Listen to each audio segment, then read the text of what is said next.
Allez, c'est parti pour l'exercice d'écriture quotidien où ce matin j'ai écrit moins, c'est mieux. L'art de la stratégie est de savoir ce que tu ne vas pas faire.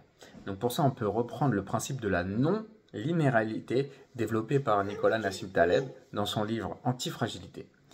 Que les effets ne sont pas proportionnels aux causes. Cela signifie que de petites actions peuvent avoir un impact énorme. Donc ça, c'est l'effet positif, l'effet convexe. Et au contraire, que de grands efforts peuvent avoir peu d'effets. Ça, c'est l'effet négatif, l'effet concave. Pourquoi savoir ça maintenant? C'est de se recentrer sur la chose essentielle dans sa vie qui peut apporter le maximum de résultats. Notamment connaître son unicité qui fait sa singularité et capitaliser dessus. Ne pas s'attarder à mettre des efforts pour combler ses faiblesses.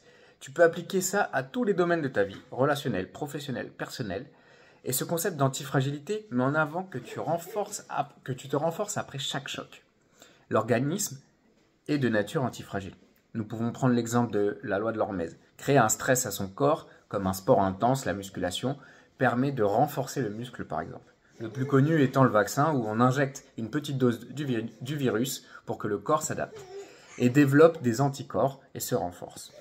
Enfin, on peut s'arrêter aussi sur le concept de la loi de Pareto, que 20% des actions apportent 80% de résultats, et inversement. Donc pose-toi la question, quels sont les 20% de mes actions essentielles que je peux faire pour atteindre 80% de mes résultats souhaités? Pour résumer, c'est le principe de l'essentialisme, faire moins mais mieux. Et je ne sais plus qui disait ça, mais la perfection, c'est pas quand il n'y a plus rien à ajouter, c'est quand il n'y a plus rien à enlever. Voilà, c'est tout pour moi. Jamais parfait, toujours meilleur. Allez, ciao!